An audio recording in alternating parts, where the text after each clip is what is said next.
Welcome back. Welcome back to the Wilderness Podcast.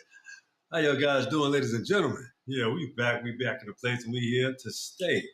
First of all, we'd like to start off with saying thank you for my subscribers. Thank you for the people that listen to the show. Keep tuning in. Keep it going. That's motivation for me. So that lets me keep giving you this real, authentic truth. You understand? So as long as you keep listening, I will keep providing. I hope you understand tonight's show. It's called Childhood Trauma Show. Let's get my graphics going here.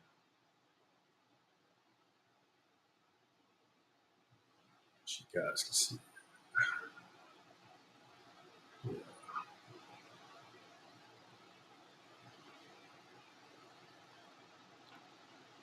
All right. Excuse me.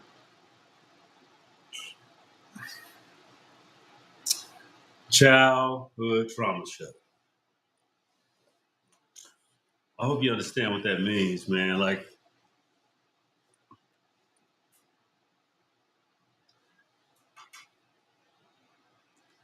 childhood trauma sort of exists with a great deal of things. It depends on like who you are, how you were raised, who you were raised by, what kind of parents raised you, what kind of upbringing you had, how you were taught to navigate through the world. You understand what I'm saying? Like, it's what you were, it's what you were given. It's whatever you were given. Let me start up my TikTok too. Let me get to my notes over here. Let me get to the notes so I can see where I'm coming from. You know what I'm saying?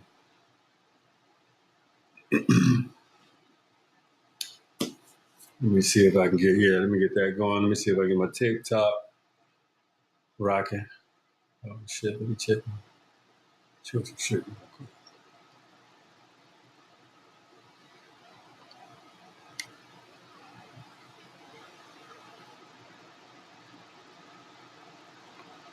All right, TikTok. Here we go. Let's see. See what's going on TikTok real quick. What's up, TikTok? You ready for Five Nights at Freddy's? Hold on, let me make sure I'm on. 2. Shut your ass.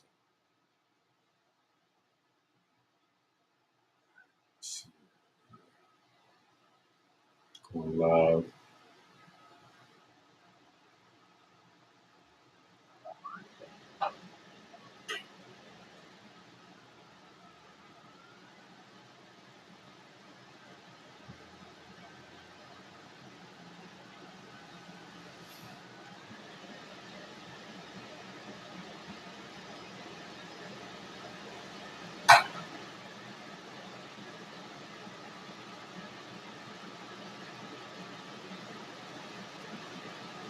Got to get a background going and shit. You did. Fuck it. Whatever. We live. We live on TikTok too. What's happening, folks?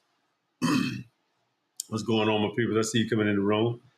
What's going on TikTok? What's happening? But anyway, yeah, let's get back to it. We right here on YouTube too. My YouTube folks, if y'all want to tune in on YouTube, that'd be great. I would appreciate it. But if you want to stay on TikTok, that's cool too. But anyway, here we go. Check it out, man. It's Childhood Trauma Show. And this show that y'all have to understand, we ain't talking about shit like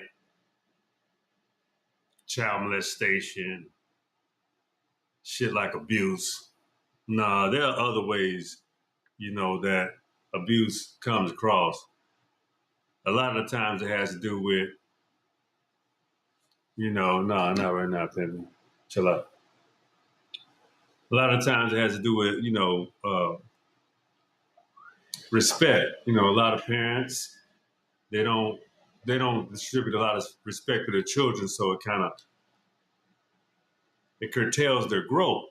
And then you have a lot of people that I feel like in this day and age, a lot of young adults have raised themselves. I feel like they have kind of, put themselves in a realm as far as saying like, well, I can just do this or I can just do that. All it takes is some money. Okay. But what about see, there's a lot of things missing. Money does not solve all your motherfucking problems. Your traumas come from sometimes, people's parents can't provide. So uh, without that parent being able to communicate to that child the reason why money is this way or money is that way, but most of the time that parent would distribute their childhood traumas into their own child. It's a cycle. So when you have a parent that as soon as that she's like she got the parent is a child themselves, never been through a real period of development. So that parent lashes out like a child at the child because they're still a child. So you have to deal with children raising children. That was a problem within the Generation X community dealing with our baby boomer parents. You know, it was our parents were still developing and growing up because when we understood the relationship that they had with their parents, they still act like childlike. So it was never like, oh, so it kind of it's like, wait a minute, you still got so much to learn because your parents still raising you and shit. Like, what the fuck going on here? Wow, it was weird, but you know who your big mama was, and you know who your grandmama was, and your parent was still in the developmental ages of growth, still like literally matured in front of your eyes, and you're doing the same thing. You're maturing too. So, what I was talking about a few shows ago, maybe a show or two ago, I was talking about how parents being jealous of their children, children being jealous of their parents. Hell, they're being fucking, they're growing up together. Shit. It's a weird dichotomy of a situation because of, and you have to understand how these things have actually been brought about. So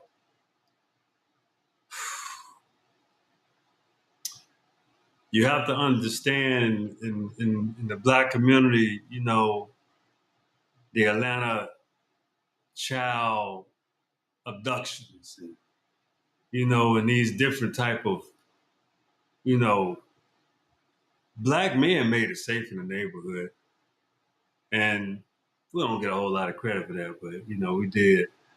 Um, but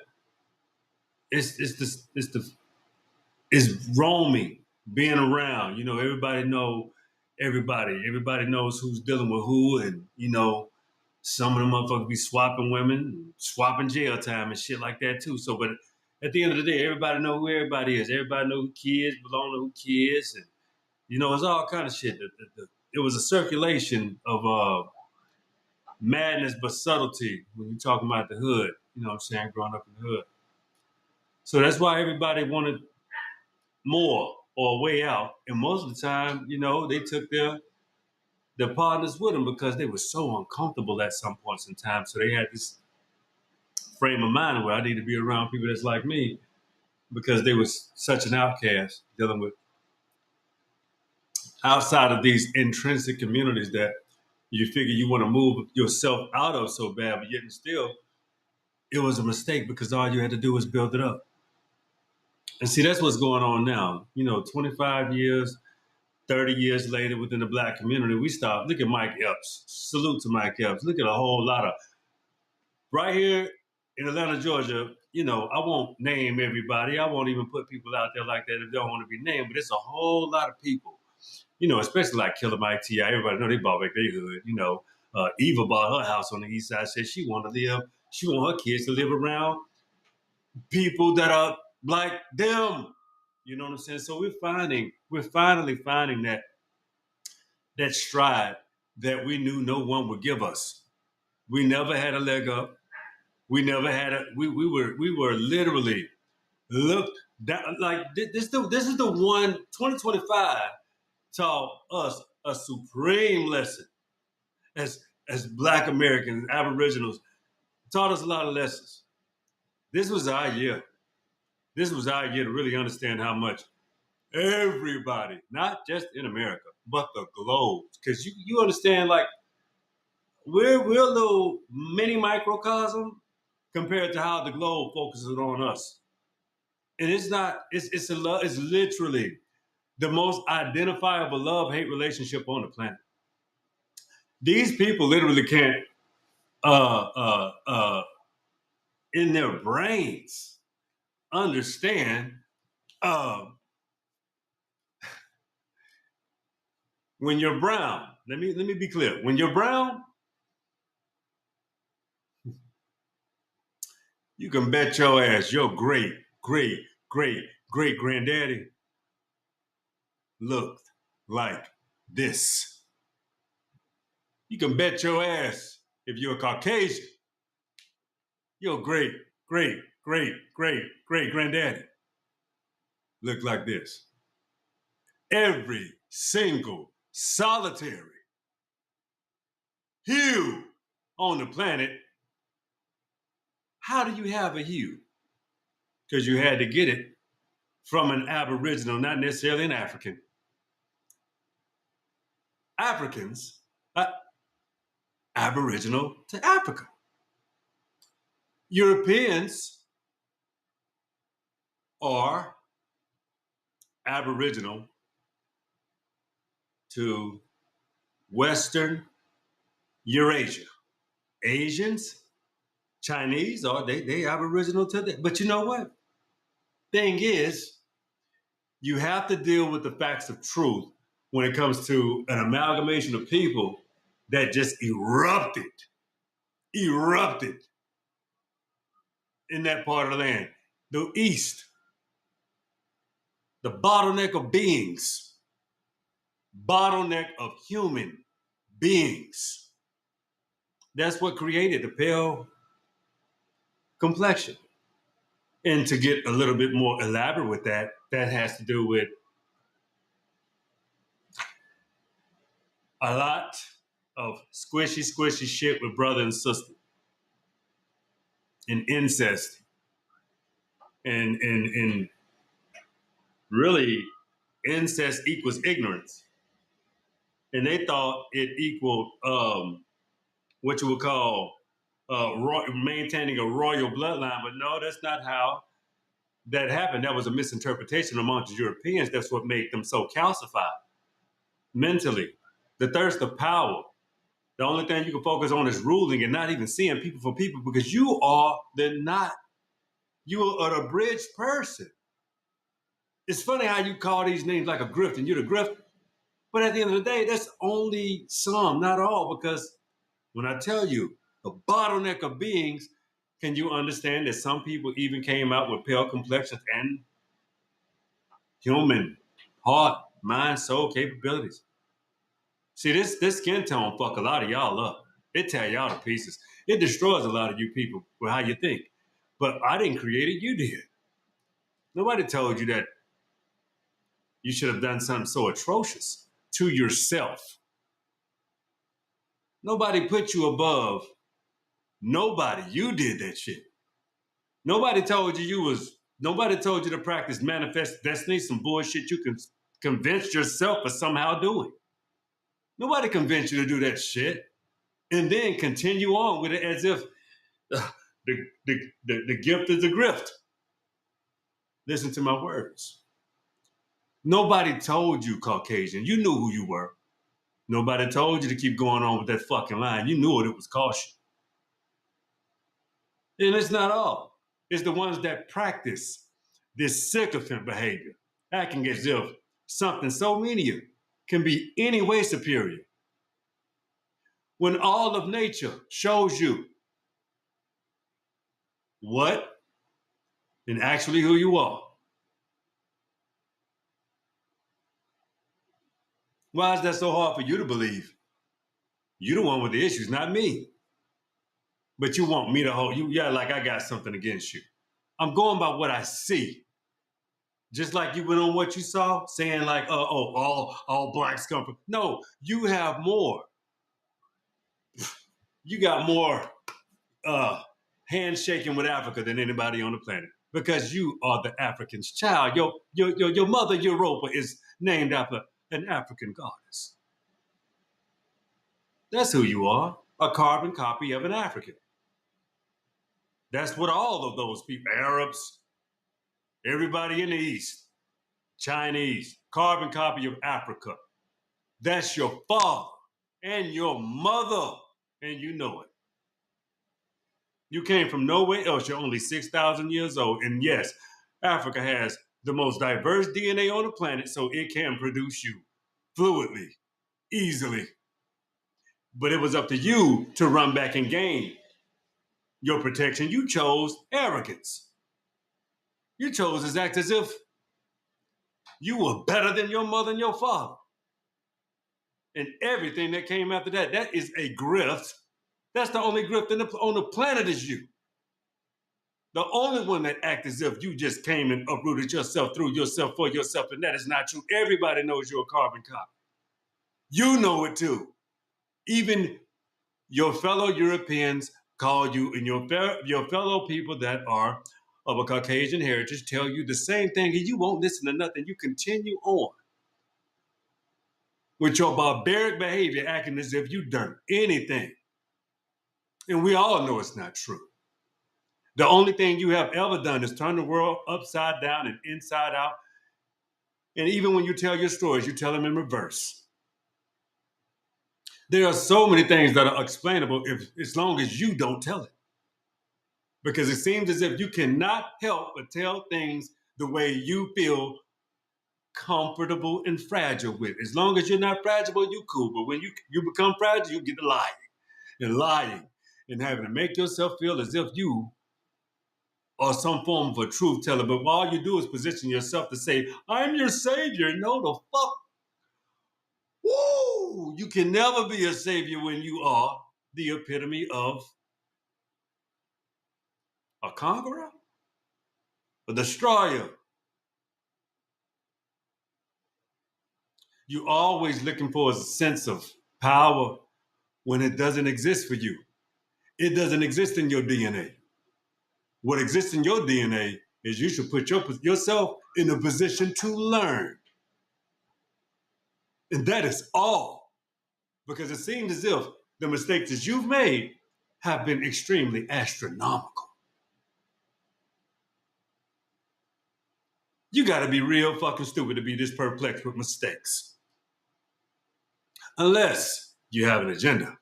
And that shit just don't work out no matter which way you fucking turn your head. It ain't never gonna work. It'll never work out for you. It never have. All you've done is make things very vitriolic and hard. Ridiculously hard for no specific reason whatsoever. Only for your arrogance in the way you think backwards. And you want people to think that that's forward thinking. No, it's not forward thinking. You don't know how to pivot forward. We have to slow down for you because you're slow on the uptake. Failure after failure after failure, even having everything in your pants, but you can't figure it out. You know why? That information doesn't belong to you. It's not yours to begin with. You don't have the genetic code to touch it, think of it, or even bring it to absolute life to where it benefits all, because that's not your agenda. You already failed with AI. All you got is Grok that tells lies because he's tweaked by Elon Dumpfuck. Anyway, let's get to the next whip moment. See, a lot of these things are personal choices. A lot of times with these Europeans, they knew what the fuck they doing was wrong. That's why they went to the ends of the fucking earth to lie, and it still failed. See, the truth doesn't need you. You need it. But when you align yourself with, you say two things can be true at the same time.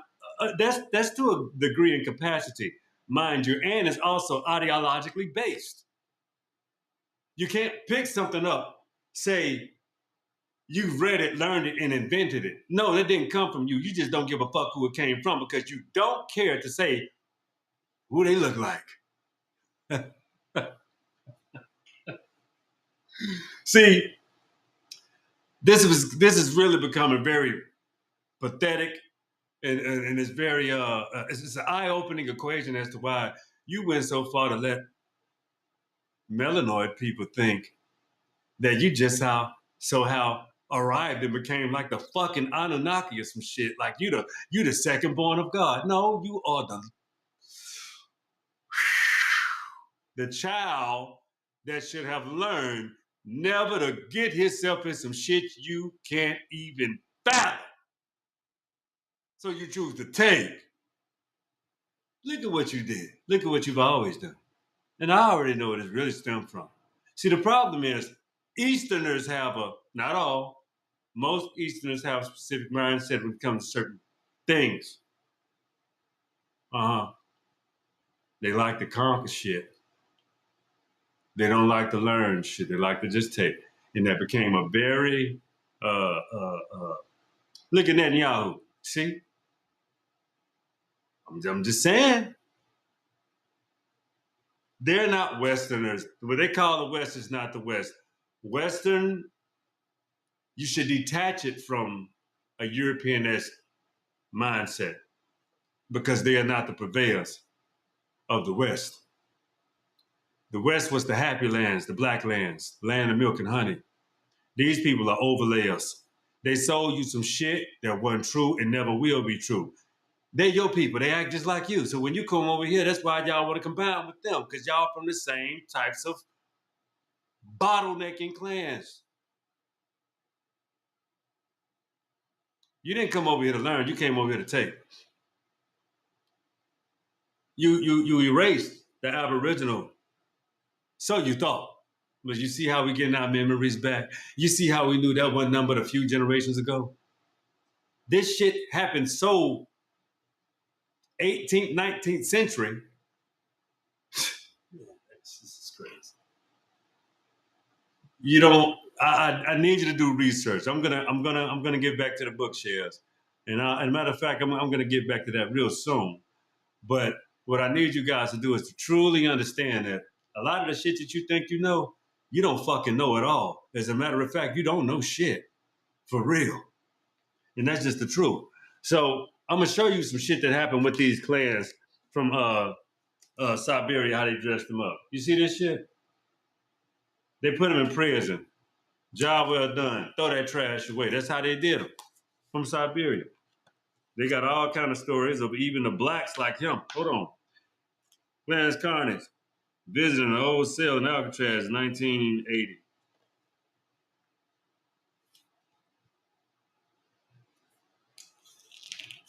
This is a black. See, threw his ass in prison too. Visited his old cell.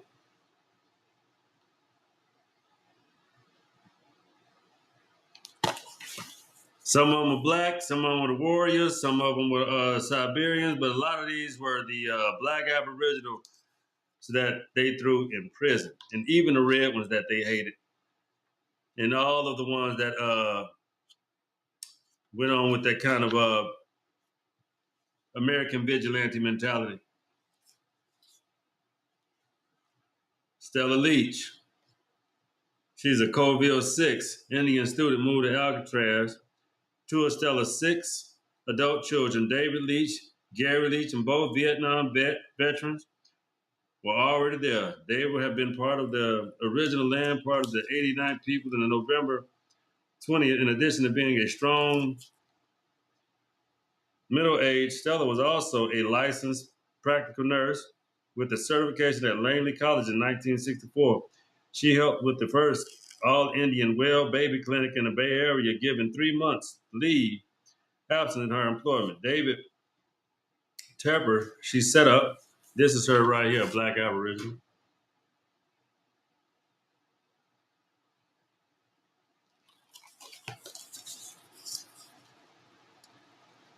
Okay. Given 3 months to leave in absence of our employment, David Tepper, she set up a health clinic on the ground floor of the former employee's apartment building, and her staff, including two other Native women, both nurses, Dorothy Lone Wolf Miller, Blackfoot, and Jenny R. Joe Den. Dr. Tepper himself, who volunteered his services once a week, it was not an easy job. Conditions on the island, where it was cold and often rainy, were unsanitary, without running water, heat, and electricity. People were often sick and suffering from stomach problems, commonly known as Geronimo's revenge. But Stella Soldiers thought it out, and after all her 3 months of leaving ended, she stayed on for another 6 months to help out, pretty much. There were also a few natives who came to Alcatraz who did not practice nonviolence. One more on one occasion, Richard Oakes and others had break-up fights, escort offenders off the rock. American Indian Movement, AIM, was just started and gained attention in the 1970s. It had been founded by the Minneapolis, St. Paul area to try to protect Indians from police profiling. The AIM had been involved in any way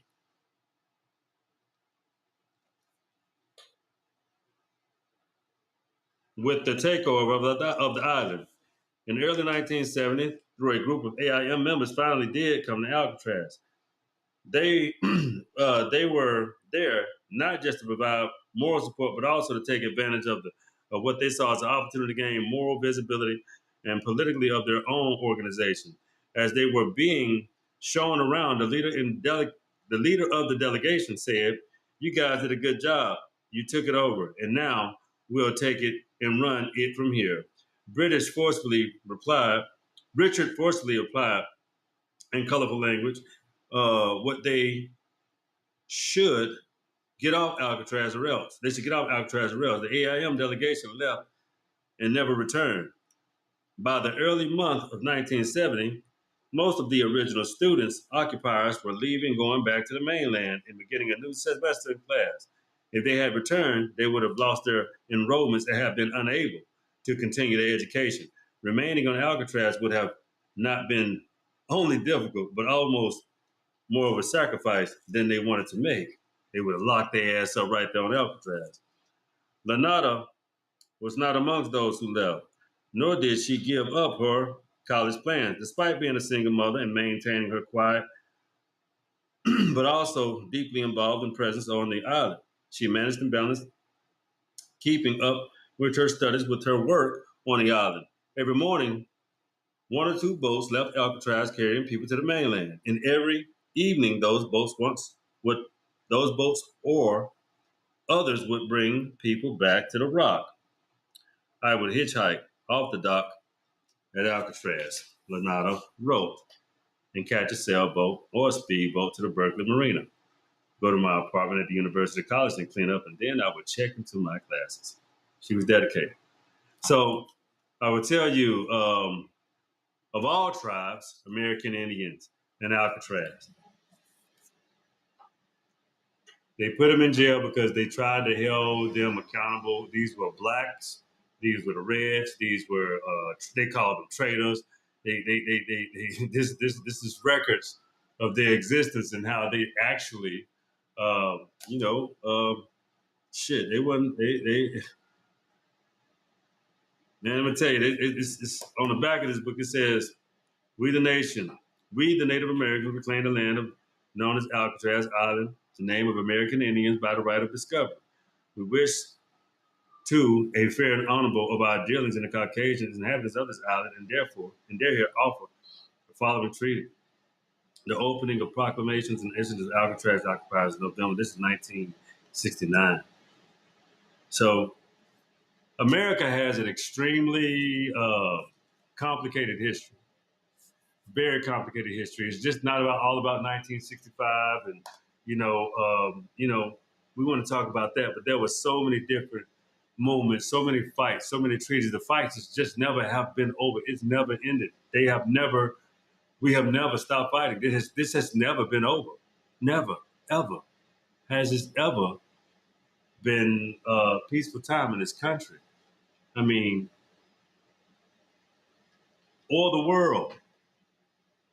If you think about it, it's just on to the next one and on to the next one. When this shit going in? You have to get the inferior power out of power. That's where we step in. That's where we have to move this needle to some form of reverence peace where we can all occupy our natural inhabited spaces without fear of turmoil and strife.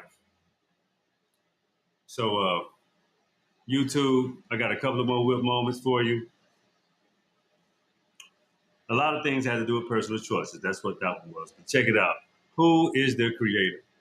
See, the creator, or who creates, who are the original creators? Those are your melanated inhabitants of the planet right now today. We are the creators, the original creators of everything.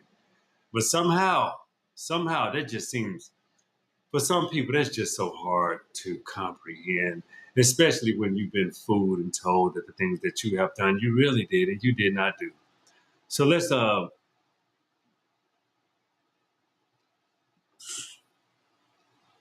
just put this shit to bed real quick.